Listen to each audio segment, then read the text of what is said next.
السلام عليكم أصدقائي الطيبين، شلونكم؟ شلون صحة؟ إن شاء الله كله بخير. أخوكم الشيف محمد سعد، رجعت لكم فيديو جديد. عندي هاي كيكة الطوابق، حبيت أزينها وياكم. هذا الانستغرام مالتي، اللي يحب يضيفني اللي عنده سؤال استفسارا للخدمة. طبعا الكيكة مسقولة مثل ما تشوفون، جاهزة وكاملة.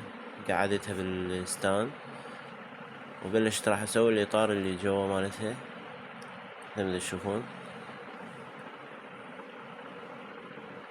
نبلش نضيف المروار. راح أبلش من فوق، أبلش بيها.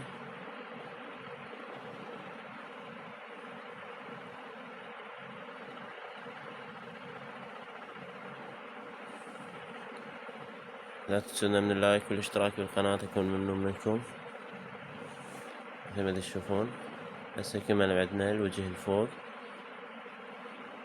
راح أبلش بالنص.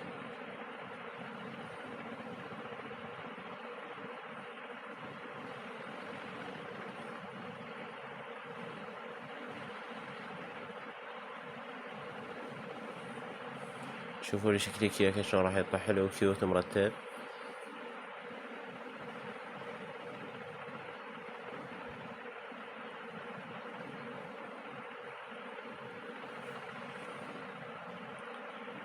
اختاريت اللون الثاني،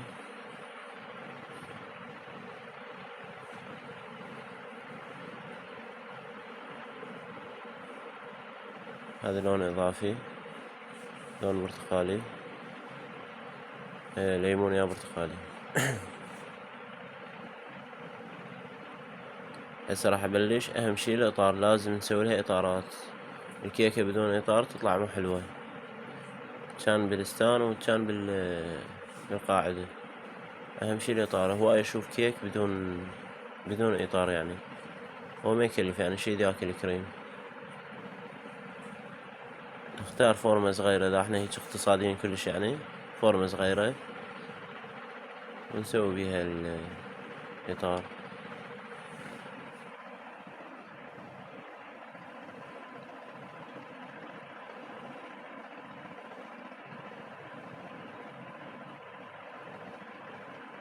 نكمل الإطار الثاني مال الكيكة مثل تشوفون.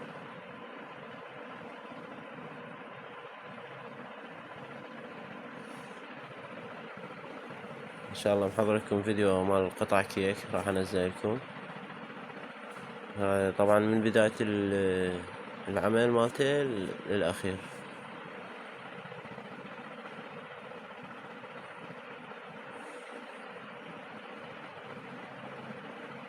هنا الكاميرا تشتغل كلها تصور ما شاء الله.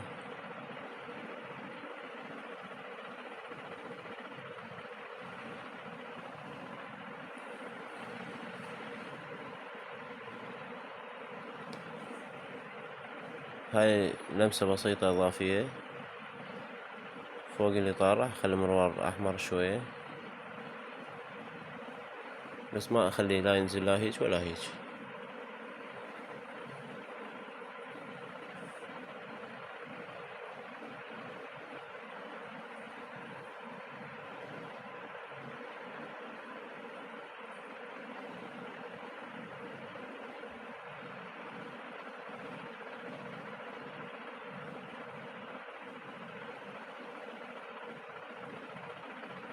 وهاي كيك كملت، واشوفكم فيديو ثاني ان شاء الله. لا تنسون من اللايك والاشتراك بالقناة، يكون منكم.